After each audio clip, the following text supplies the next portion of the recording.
Magandang araw sa lahat ng mga ka-GT ko at ito nga po pala, syempre tayo punta sa school at nakita ko po dito yung mga ka-age ko po, yung mga kabatch ko po. Syempre, alam niyo naman po, ito po yung mga pinapangarap kong paaralan. Kaya lang yung paaralan na walang pangarap po sa akin at ito po, umikot po tayo. Nakita ko po mga nagpa-practice ang mga ka-usti ko, mga ka-GT. At sinita nga po pala ako ng guard dito, napagkamalan po ako na artista, hindi po tinanong ako kung saan daw ako pupunta, napagkamalan ako snatcher o holdupper, mga ka-GT. May sinabi lang po ako na magic word at yun po, pinapasok na po. Kasi naka-step in lang po ako, tambay na tambay lang po dating ko. At pinanonood ko po yung mga kanilang varsity, mga ka-GT. Ayan, nakita nyo naman po, sobra sila sa practice talaga. Napakaganda po ng katawan.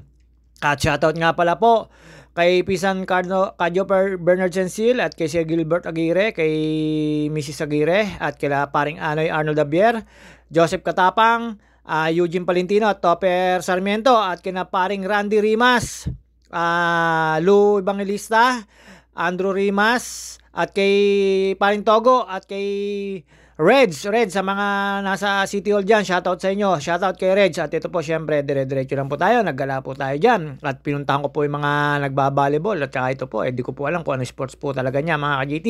At syempre mga ka-GT, tayo piling-piling taga dito. At inikot ko po ito, talaga naman napakalaki po. First time ko po makapasok dito sa Tigers na to, mga ka-GT, itong paralan na to. Ang dami ko po talagang hilig na paaralan, kaya lang yung mga paaralang university ang hindi po ako hilig. Kaya ayun po, syempre, hindi po tayo nakapagtawas, pero dito po talagang natatawa po ako sa sarili ko. Sinita po ako ng guardian no nag-iikot na po ako. Ang sabi, sir, saan po kayo pupunta?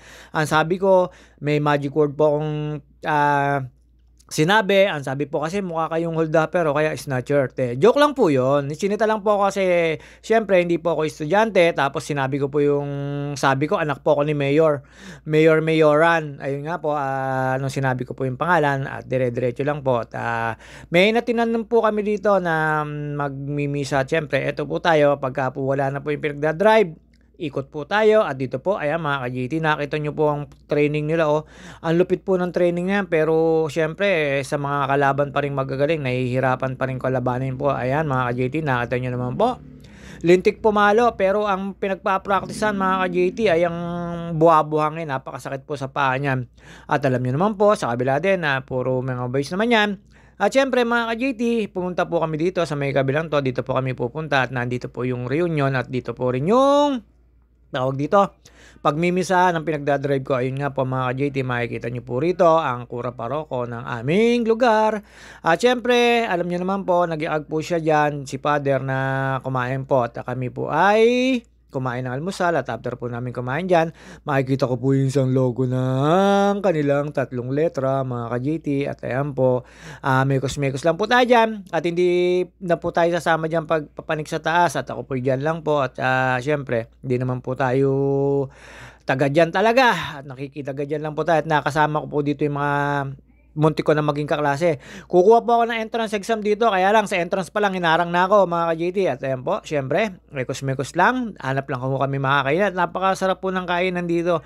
Ang dami na po mga pwede nyo pong pagkainan sa loob pa lang nitong campus na to, na university na to. Napakasarap po dito sa sasabihin ko na nga po, ayan po, alam nyo na po yan, Tigers po yan, nandyan po tayo ngayon. Opo, syempre mga ka-GT, hindi maring di ko kukunan niya, lalo mamaya dun po sa may gitna, nakita ko po yung mga kanilang mga building at yung mga pinag-aaganapan po ng UAAP.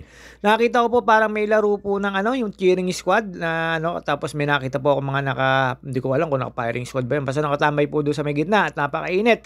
Napakaganda po ng kanilang mga tawag po ba doon? Basta yun na po yun, mga kanilang mga parang mascot, mga ka-GT. At dito po, syempre, ikot lang po tayo dyan at inaantay ko lang po dyan yung aking kasama at pumalik na po. At eto, tambay lang po muna tayo, mga ka-GT. Alam nyo naman po tayo, naghahanap po tayo ng mapa forever dito, kaya lang masasabi po tayo na JT, bitay yan, napakababata po ng mga estudyante rito. At kalimitan po rito mga pang puting nurse, mga ka-GT. At ito po, pumunta po tayo dito sa may bandang gitna, pero syempre ikutin po rin namin mamaya yan. Ang dami po namin pinuntahan dito, yung mga building, ng mga engineering. At syempre hindi ko naman po alam sa mga taga rito, sa mga nag-aral dito, alam po nila yan. At shoutout nga pala po kay Tin Ricarte, ayan dito po yung nakapag-graduate cum laude po rito yon. Ako rin po dapat sa mga school na pinasukan ko, cum laude dapat ako, hindi lang po naganda yung nanay ko kaya hindi po ako na first honor. Pero kung napagbigay ng electric fan tsaka floor wax, na first honor po ako lalo nung elementary ako. Syempre mga ka-GT, eto, punta po tayo sa may Central Linas, sa may pinakagitna. At dito hindi pa po ako sinisita kasi siyempre busy pa po. Pero bawal po talaga dito pag di po kayo estudyante at lalo pa kayo outsider tapos naka-step in pa ako. Mukha talaga akong snatcher o hold-upper kaya po sinita po tayo ng kumpare nating guard. At natawa lang naman po siya nung sinabi ko po yung kasama ko at sinabi ko po ang magic word. At sabi, sige kuya. At yun nga po mga ka-JT, di naman po natin masisisi. At ayan po, nandito po tayo sa prot. Napakaganda po nito mga ka-JT. Talaga naman pong first time ko pa lang po nakapasok dito sa school na to. Pero syempre, first time at huling time na. Kasi hindi naman po ako pwede mag-aral dito kasi sobra po ako sa Lampas College na po ako. College lang po ito. Ako po ay Lampas College na hanggang Santa Cruz, San Pablo po. At yun nga po mga JT, syempre, puro lang tayo kalokohan. Shoutout nga pala po sa aking kaibigan na si Kleng Kleng, Flor Lopez at saka si Liv Plasan, Rosette, Mrs. O. Tapos sa kanyang kasama na si Mrs. Tabales ba yun? O Cecil po, Dara Cecil, shoutout po sa inyo. At ingat po kayo dyan tatlo. Sa lahat po na nandyan, ingat kayo sa Dubai. At ito po mga ka-JT, syempre, ayan. Tumambay lang po tayo dito at syempre, namamag-asa na may makikilala. Yun nga lang po, syempre, mukha tayong snatcher, mukha tayong hold-upper. Buti nga po, hindi ako pinatawag ni Mayor Isko Moreno dito. Isko Moreno, tama po, ni Damogoso. Pero joke lang po yon. Andito po tayo sa loob ng campus at ayan mga ka-JT, tuwan-tuwa po ako. At nakapasok po talaga tayo dito. Ang pangarap kong paaralan, pero yung paaralan na to, hindi niya po ako pangarap. At tumikot-tikot lang po tayo dyan. Tapos ang napakalamig po dito sa lugar na to. At ang dami ko po nakikita ko rito mga varsity. Kaya lang hindi ko po kilala yung iba kasi hindi po ako masyado ngayon nakakapanood ng mga laro-laro. Gawa po ng busy po tayo. Syempre, work. Ito po, kagaya nito, naka-work na naman po tayo. Ano po ito? Office work mga ka-JT, ayan, tumambay lang po tayo dito. After ko po rito, binalikan ko po yung sasakyan at doon po ako tumambay at tinambayan ko po yung mga magiging kaklasmate ko sa pangarap. At yun nga po, syempre, nandun po tayo sa isang parang mga nurse na departamento. At meron po doon nasa likod po kami ng hospital nila. At syempre mga ka-JT, pag tapos po nung pinatinan ng aking pinagdadrive ay nag-ikot po pa po ulit kami dito. At yun nga po, doon na po tayo nasita. Mukha na raw po tayo hold-upper at mukhang snatcher. At shoutout nga pala po sa mababait na nandito po na okay lang naman po syempre sa mga naninita na yun. Kaya lang po syempre may magic word po tayo. Kaya ayun, dire-diretso lang po tayo.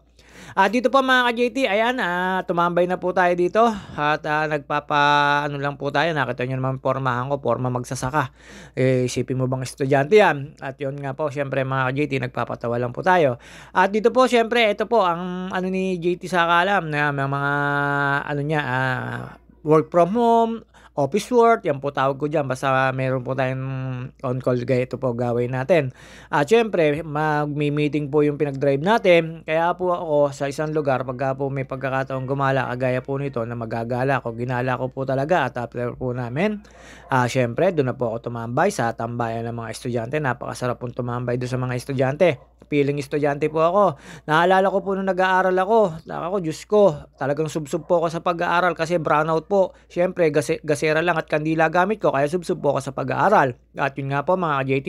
At ito po, nag-chat po sa akin dyan at sabi ko nandito ako at ang sabi ko, mamaya na lang pag-uwi ko. At yung pag-uwi ko nga po, syempre, dinala ko na po yung pinabibili ng aking kapatid. At yan po mga ka-JT, nandito po tayo sa tambayan ng mga ka-estudyante ko.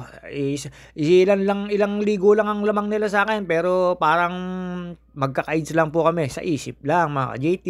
At yun nga po, syempre, tambay-tambay lang po muna tayo dito.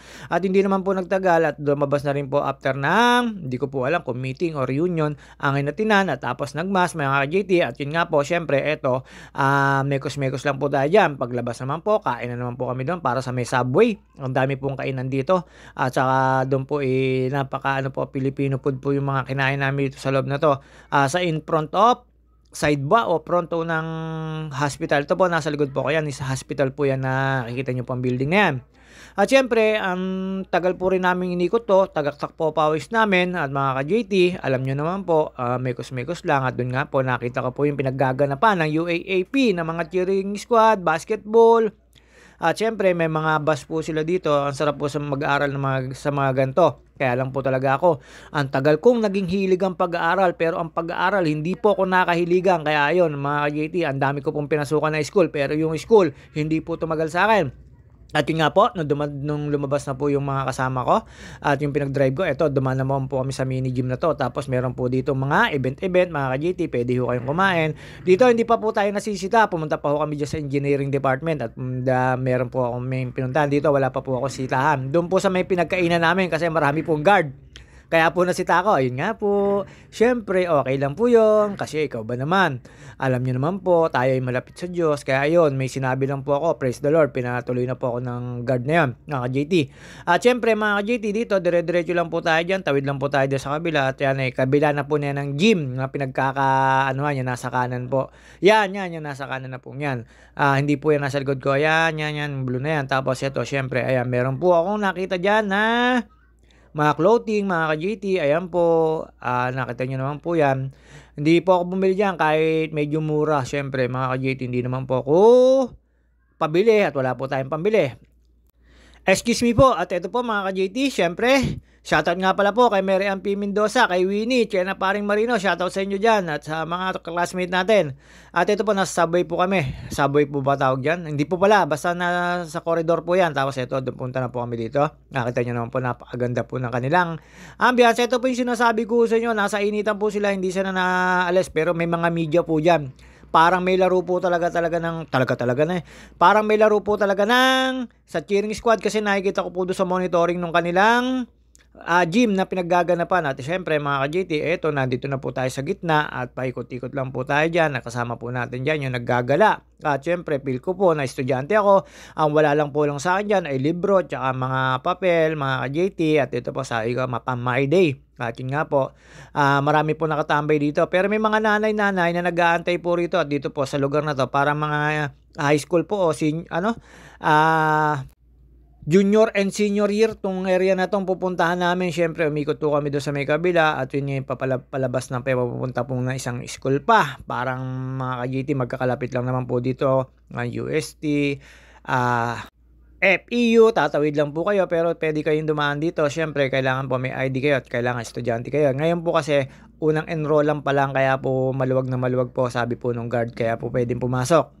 Pero joke lang po yung nasinita ko. Sinita lang ako na naka-step-in kasi ko, mga ka-JT. Yung po yung totoo, sinita lang po kasi ako naka-step-in at pantambay pa step-in ko. Kaya nakita nyo naman po yan. Eto, sa mga taga dito po na nag-aral dito, nagtapos dito, hindi ko po alam kung anong building yan. Kayo na po bahala. Tapos nandito po ako sa may field. Ayan, nakita nyo naman po yan. Yung panaggaganapan po ata ng sa akin yan. Basta nandun po ako sa kabilang dulo na yon. Dito po kami pumunta. Ayan, mga senior na junior high school po yan, mga ka-JT. Taga-Usti rin yan. At pumasok po kami syempre dito sa kanilang church. At di naman maring hindi tayo papasok dyan. At napakaganda po. Hindi ko lang po alam kung aircon. Basta pumasok lang po kami dito. Dito, dumiretso lang po kami dyan. Kaya na pinaggaganapan po. At after po namin maikot yan, ito, dumiretso na po kami. Ito po yung sinasabi ko sa inyo. Church ng Uste, Growling Tigers, mga ka-GT, syempre, ang sarap maging estudyante, walang problema, ang problema lang baon, o kaya ilalagpak ka, tapos pagpasok sa umaga, yun lang po magiging problema mo, pero pagka hindi ka na estudyante, ang dami ng problema, kapitbahay, kamarites, kumare, lalo yung pag may kumare kang maligalig, alam mo na kung sino ka, joke lang po yun. At syempre, mga ka-GT, eto, palakad na lang po kami, tapos nakita ko po, doon kami dumaan. Nakita po namin na doon kami dumaan sa may fountain, mga ka-JT, hindi ko rin po alam kanong building, basta ito, corridor pa uli ito. At ang galing po nitong school na to, may mga street po, tapos may mga kalye-kalye talaga ng kalye ng Maynila dito sa loob ng school, mga ka-JT. Yung dadaanan nyo po ng mga sasakyan, kalye po talaga. Kaya lang syempre, ito po ay private school na, kaya po Catholic school din po, kaya po kailangan din po na mga sticker, tapos ID, tapos kailangan naka-uniform ka. Ito, hindi ko po alam kung anong building na to, mga ka-JT. At ito po, pabalik na po ako sa sasakyan kasi po tumawag na po uli at kailangan na po naming umuwi at may pupuntahan pa kami. sa kabila naman sa may Tayuman. At siyempre mga ka-JT, at ito na po tayo, medyo naglalakad na po tayo, palapit ng palapit. Yan, nagagandahan po ako dyan sa building na yan para po kayo nasa sinaunang panahon mga ka-JT, parang panahon ng Kastila, pero ayan nakita nyo naman po ang dami nakatambay mga ka-estudyante ko. At yun nga po, lumipat po ako sa kabila at nakita ko po yung fountain mga ka-JT. At ayan, tuwan-tuwa po ako. At after ko po rito na makapaggala po rito, syempre diretso po tayo sa sakyan at inaantay na po tayo. At yun nga po, syempre mga ka-JT, pupuntahan pa po kami sa Tayuman. May bibilihin po na kailangan po ng pinagdadrive ko. Ayun nga po mga JT, syempre hindi na po tayo magtatagal. Hanggang dito na lang po muna tayo. See you on my next video. Sa mga hindi ko po nabate, pasensya na po. At ayan, nakita nyo naman po yung forma ni JT. Yan, papunta na po ako sa sasakyan. At yun nga po mga ka-JT, see you on my next video. Babus! Ang sarap po maglakad dito sa corridor nila sa daan. Babus mga ka-JT.